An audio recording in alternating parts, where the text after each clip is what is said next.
میں امداد سمرو. دہشت گردی ہے, فسادات, حادثات. آج کا دن بڑا تہلکہ خیز ہے اور تہلکہ خیزی میں کچھ اچھی خبریں بھی ہیں.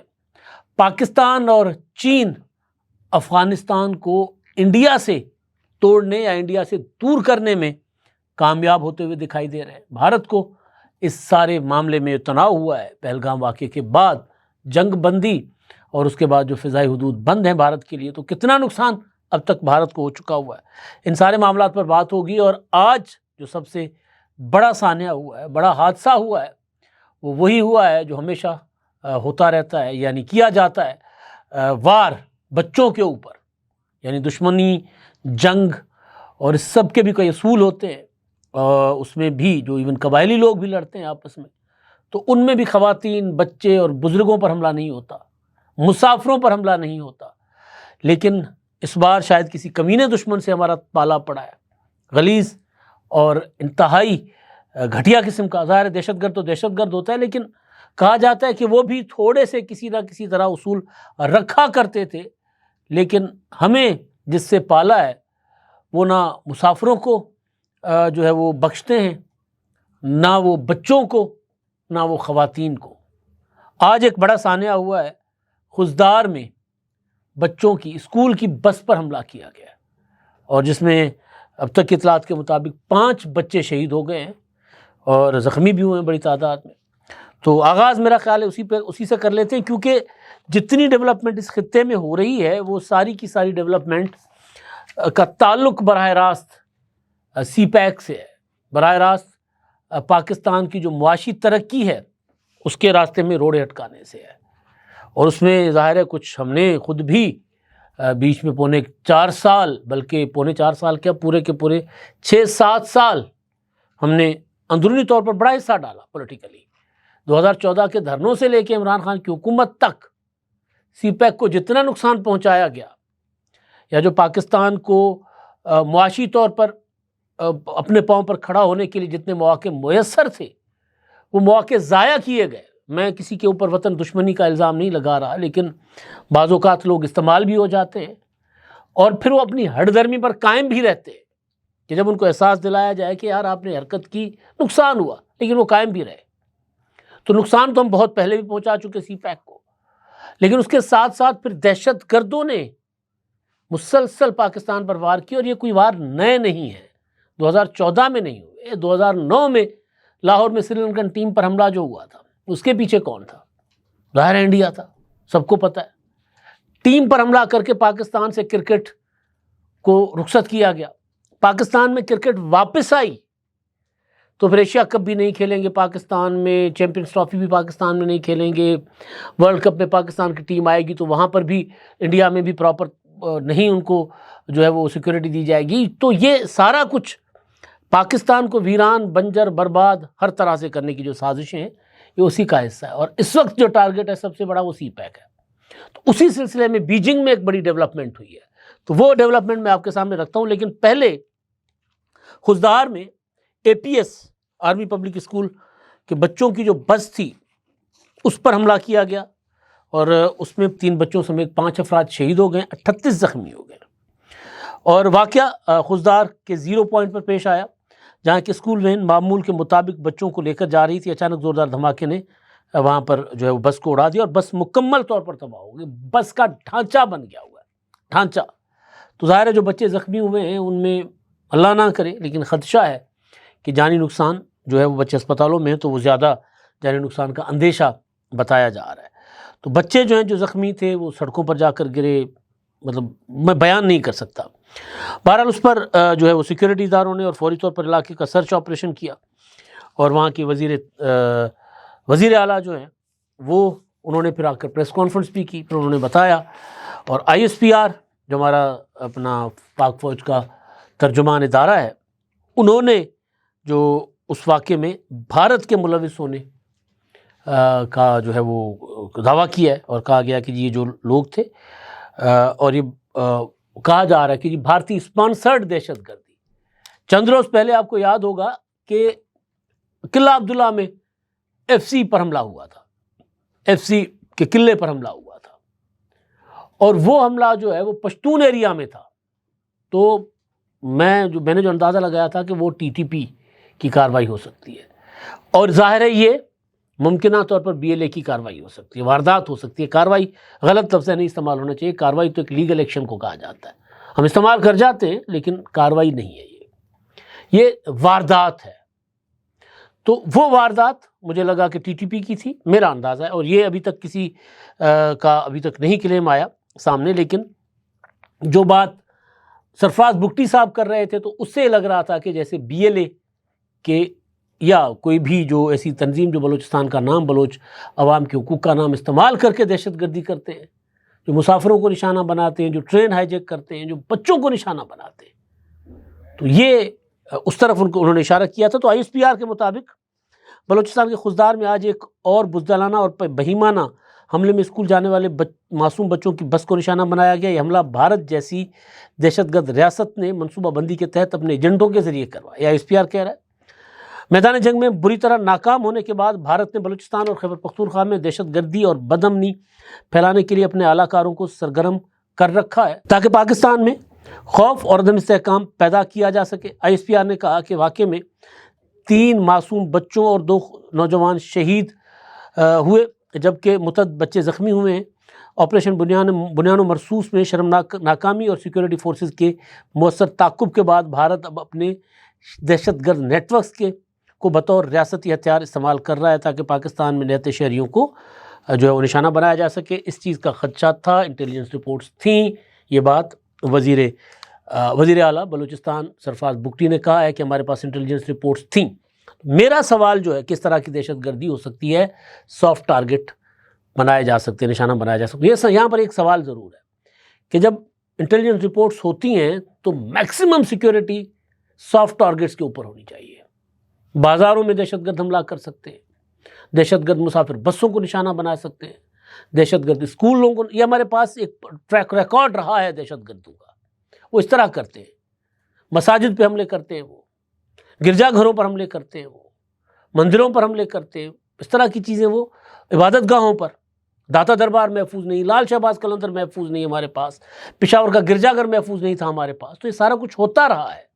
تو پھر جو سافٹ ٹارگٹس ہیں ان ٹارگٹس کو میکسیمم جو ہے نا پروٹیکشن دی جانی چاہیے۔ اچھا، اس کا براہ راست تعلق جو ہے وہ جیسے میں نے کہا کہ اس کا براہ راست تعلق سی پیک سے ہے۔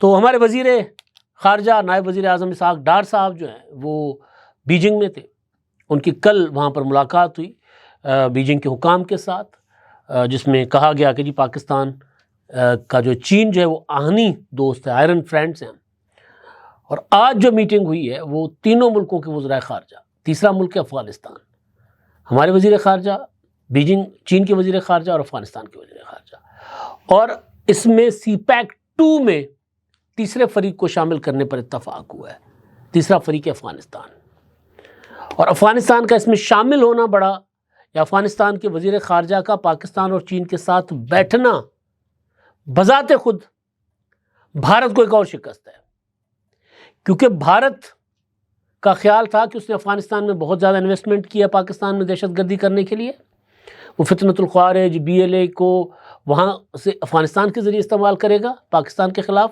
اور افغان حکومت ان کا ساتھ دے گی۔ تو ابھی یہ جو ارینجمنٹ ہوا ہے، آگے چل کے کتنا اس میں معاملات آگے بڑھتے ہیں، کامیاب ہوتا ہے ارینجمنٹ، نہیں ہوتا کچھ نہیں کہا جا سکتا، لیکن قوی امکان یہی ہے کہ جب سے ٹرمپ آیا ہے تو افغانستان کو جو امریکہ سے مدد وغیرہ ملتی تھی، ظاہر ہے وہ اس نے ویسے بھی کم کر دی یا روک دی ہے۔ تو افغانستان کو اپنے پاؤں پر کھڑا ہونا ہے، افغانستان کو اس جنگ و جدل سے نکلنا ہے۔ یہ جو افغانستان کی یہ جو ہے نا پرانے طرز کی لوٹ مار کر کے ملک چلاؤ، لوگ اغوا کر لو پاکستان سے، بھتہ لو، اپنا رینسم لو اور ملک چلاؤ، جو اسلحہ نیٹو یا امریکہ چھوڑ کے گیا تھا وہ بیچ کے ملک چلاؤ، دہشت گرد پراکسی بن کے ملک چلاؤ، تو کب تک؟ تو اب افغانستان کے پاس بڑا گولڈن چانس ہے کہ وہ سی پیک میں حصہ دار بنے، اس جو پڑوسی ملک ہیں جن کے ساتھ افغانستان کا بارڈر شیئر کرتا ہے، افغانستان اپنی دھرتی کو بھی پرامن رکھے اور اپنی سرزمین پڑوسی ملکوں کے خلاف استعمال نہ ہونے دے۔ گولڈن چانس ہے۔ اس کے بدلے میں کیا ہوگا کہ پاکستان اور چین مل کے افغانستان کے اندر جو دوسرے گروپ جو اینٹی طالبان کے خلاف یا طالبان حکومت کے خلاف جو برسر پیکار ہے، داعش ہے یا دوسرے گروپ سے، ان کے خلاف یہ مل کے لڑ سکتے ہیں۔ اکیلی طالبان رجیم بغیر کسی دوسری مدد سے، اور وہاں پر تو کچھ اگتا ہی نہیں ہے، ان کی کوئی اکانومی نہیں ہے، تو وہ اس طرح ملک نہیں چلا سکتے۔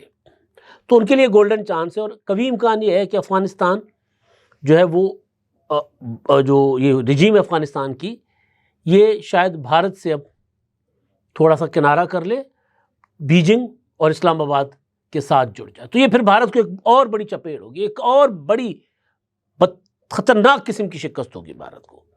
میں فسادات والی خبر پر آتا ہوں، لیکن ایک اور خبر ہے جو اس سے جڑی ہے اس ساری صورتحال سے، پہلے میں وہ آپ کے سامنے رکھ دیتا ہوں۔ اور خبر یہ ہے کہ جی پہلگام کے بعد جب سے تناؤ ہوا اور پاکستان پر انڈیا نے اپنی طرف سے پابندیاں لگائیں کہ جناب ہم سنتاز بھی معطل کر دیتے ہیں، سفارت خانے کا عملہ بھی کم کر دیتے ہیں، تو جواب میں پاکستان نے کئی اور اقدامات کیے تھے جو ریسیپروکیشن تھے، لیکن ایک بڑا جو نیلے پہ دہلا تھا پاکستان نے مارا، وہ تھا فضائی حدود بند کر دی تھی بھارت کی۔ تو اس کے بعد اب تک جو بھارتی ایئر لائنز ہیں ان کو 8 ارب روپے سے زیادہ نقصان اٹھانا پڑا ہے۔ صرف ایندھن کی مد میں ماہانہ 500 کروڑ یعنی 5 ارب روپے کا ان کو جھٹکا لگ رہا ہے، اور اسٹاپ اوور 30 دن کے اخراجات جو اسٹاپ اوور کے وہ 3 ارب سے زیادہ ہیں۔ تو 8 ارب سے زیادہ تو ابھی تک یعنی 24 اپریل کو ہم نے یہ پابندیاں لگائی ہیں، اب تک 8 ارب کا ٹیکہ بھارتی ایئر لائنز کو لگ چکا ہوا ہے، اور بیزتی ہوئی، جگ ہسائی ہوئی، سو الگ، مطلب وہ گھنٹہ گھری بن گیا نا، وہ جو آتا ہے وہ آ کے میں کچھ اور کہا جاتا ہے لیکن میں گھنٹہ گھری بنا دیتا ہوں، جو آتا ہے تھپڑ کرا کے چلا جاتا ہے، جو آتا ہے لعنت کر دے کے چلا جاتا ہے کہ تم لوگ اپنے سے چھوٹے ملک، اپنے سے معاشی طور پر کمزور ملک، اپنے سے دفاعی صلاحیت کم رکھنے والے ملک سے تم لوگ ہار گئے۔ اور یہاں تک کہ جو امریکہ کل تک بھارت کے ساتھ جڑ کے بیٹھا ہوا تھا اور وہ دور ہو گیا، خود بے عزت ہو گیا، ہمیں بے عزت نہ کروائے۔ مطلب حالت مودی صاحب کی یہ ہے جو ہمارے یہاں عمران خان صاحب کی ہے، یعنی خان صاحب نے جس کا برا چاہا وہ تر گیا۔ چھوٹی سی مثال ہے اپنے آرمی چیف کی، بڑی کوشش کی تھی عمران خان نے کہ جی army chief general Asim Munir نہ ہو، وہ آرمی چیف بھی بنے، 2 سال کی ایکسٹینشن بھی مل گئی، آتے ہی فیلڈ مارشل بھی بن گئے۔ جن کا عمران خان نے اچھا چاہا سب ٹکے ٹوکری ہو گئے، سب، کتنے نام گنواؤں، یہاں تک کہ قابل احترام جسٹس منصور علی شاہ صاحب چیف جسٹس بننے سے 4 دن پہلے چیف جسٹس ہمیشہ کے لیے چیف جسٹس کے دور سے باہر ہو گئے۔ یہاں تک کہ اعجاز الاحسن اپنی کرسی چھوڑ کر ان کو ریزائن کرنا پڑا۔ یہاں تک کہ مزار علی اکبر نقوی صاحب، ان کے خلاف جتنے اسکینڈل سامنے آئے دنیا نے دیکھا۔ اب ایک اور عمران خان صاحب کی پٹیشن ہے ججز کے ٹرانسفر کے اوپر، اس پر جو کمال قسم کے ججوں کے ریمارکس ہیں وہ میں اگلے ولاگ میں آپ کے سامنے رکھوں گا۔ تو مودی صاحب کا بھی یہی حال ہے کہ جس پر نحوست ہوتی ہے نا بعض اوقات آپ کے اوپر، سیاسی نحوست میں کہہ رہا ہوں، دوسری نحوست پر تو میں یقین نہیں رکھتا، سیاسی نحوست، آپ جس کو سپورٹ کریں وہ ٹکے ٹوکری ہو جائے۔ اسرائیل ٹکے ٹوکری ہو گیا، فرانس ٹکے ٹوکری ہو گیا، ان کی دفاعی صلاحیت، سوال اٹھنے لگ گئے کہ بھئی یہ فرانس تو بڑا ناز تھا ان کا اپنے رافیل کے اوپر، تو یہ رافیل تو یوں تنکوں کی طرح اڑا دیے پاکستان نے اپنا کیا وہ J-10C سے۔ اور کل میں دیکھ رہا تھا چائنیز نے اپنے وہ J-10C جو ہے وہ چوراہوں پہ کھڑے کیے ہوئے، یہ تھے وہ شہزادے، یہ تھے ہمارے شیر، جنہوں نے یوں دنیا کا وہ جہاز جس کے لیے کہا جاتا تھا کہ کبھی نہیں ان کو کوئی ہٹ کر سکتا، یعنی فضاؤں کے ٹائٹینک ثابت ہوئے نا وہ رافیل، ٹائٹینک کے لیے یہی کہا جاتا تھا کہ کبھی نہیں ڈوبے گا، ڈوب گیا، اور میرا خیال ہے پہلی سیلنگ کے اوپر بھی ڈوب گیا تھا وہ، جس جہاز کے لیے کہا جاتا تھا شپ کے لیے کہ کبھی نہیں ڈوبے گا، وہ سمندر میں اترا اور ڈوب گیا۔ تو رافیل جو ہے وہ بھی ابھی اس نے اڑان بھری ہی تھی تو پہلی جنگ میں اڑ گیا۔ تو اس لیے پھر چائنیز نے وہ J-10C جو ہے وہ انہوں نے رکھ دیا کہ آج شہزادے کھڑا ہو جا، انہوں نے کھڑے کر دیے چوراہوں کے اوپر۔ تو مودی جی کا یہ حال ہے، اپنے عمران خان والا، کوئی فرق نہیں ہے دونوں میں، پرلے درجے کے جھوٹے دونوں، پرلے درجے کے. تو بہرحال عمران خان پر اگلے ولاگ میں بات ہوگی. ابھی یہ صورتحال جو میں نے آپ کے سامنے رکھی. اب تھوڑا سا جو اندرونی سیاست ہے سندھ میں، آپ نے دیکھا ہوگا کہ یہ 25 یا 26 اپریل تک دھرنا تھا ببر لو کے مقام پر کینالز کے خلاف، اور بڑا پرامن احتجاج، پرامن تحریک، 8 ماہ تک ایک پرامن تحریک رہی، اور اہلیان سندھ اس میں بڑے فخر کرتے تھے کہ جی ہم نے پرامن طریقے سے اپنی تحریک کے ذریعے اپنی بات منوائی ہے. تو اب پھر کچھ ریزرویشنس ہیں، وکلاء کہہ رہے ہیں کہ جی ہم سے جو کمٹمنٹ کی گئی تھی پوری نہیں ہوئی.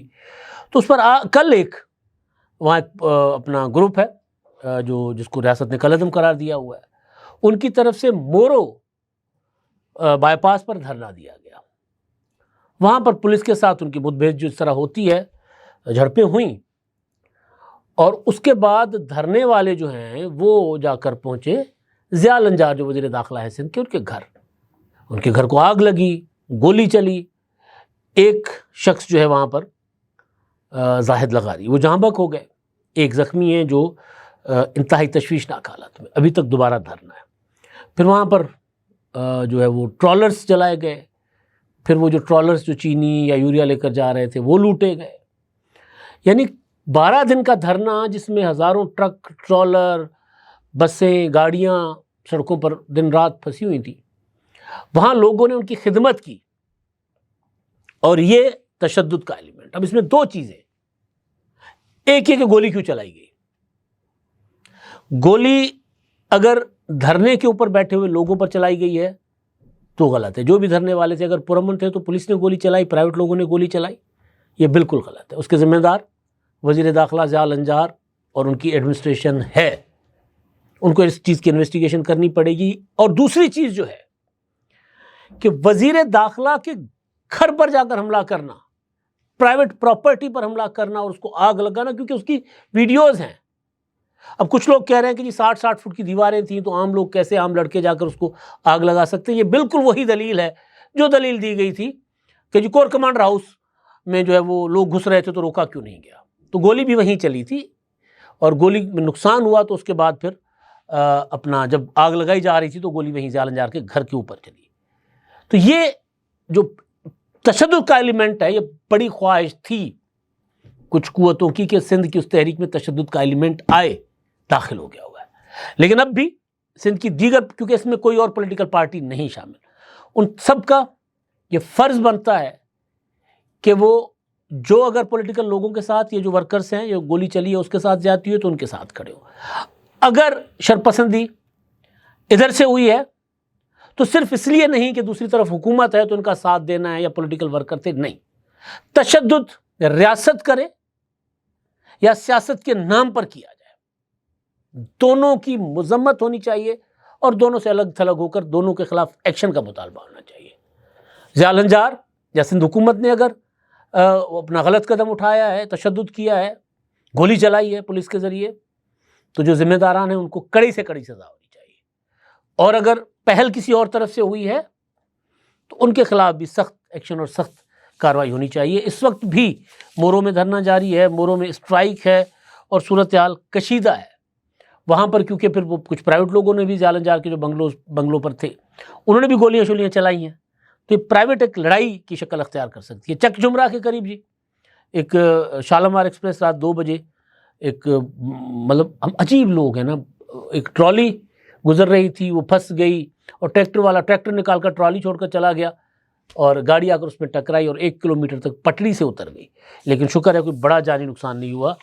لاہور کینال میں ایک خبر کے مطابق ایک گاڑی گری ہے اور جس میں 4 لوگ جو ہیں لاہور شہر میں، اور اسپیڈ جا رہی ہوگی، ظاہر ہے کوئی اور وجہ ہوگی، تو اس میں 4 لوگ جو ہیں وہ ہلاک ہو گئے. تو ذرا خیال کرنا چاہیے، اوور اسپیڈنگ نہیں کرنی چاہیے، ٹریفک رولز کو فالو کرنا چاہیے. اور آج کل تو گرمی آ گئی ہیں، گرمیوں میں لوگ اپنا فرض سمجھتے ہیں سگنل توڑنا. مطلب سگنل لال بھی ہو، بتی سرخ بھی ہو، ہم نے نکل جانا کیونکہ ہمیں گرمی لگ رہی ہے. او بھائی آگے سے گاڑی آ کے جو ٹھوکے گی تو پھر یا ٹنگ لت باں ٹوٹے گی یا پھر زندگی سے جائیں گے. تو صبر کر لیں، تھوڑی سی گرمی برداشت کر لیں، گرمی میں نکلے ہی نہ. بہرحال ایشو یہ ہے کہ جو ٹریفک قوانین ہیں ان کا سب کو خیال رکھنا چاہیے. گرمی ہو یا سردی۔ اب تک کے لیے اتنا ہی، اللہ حافظ۔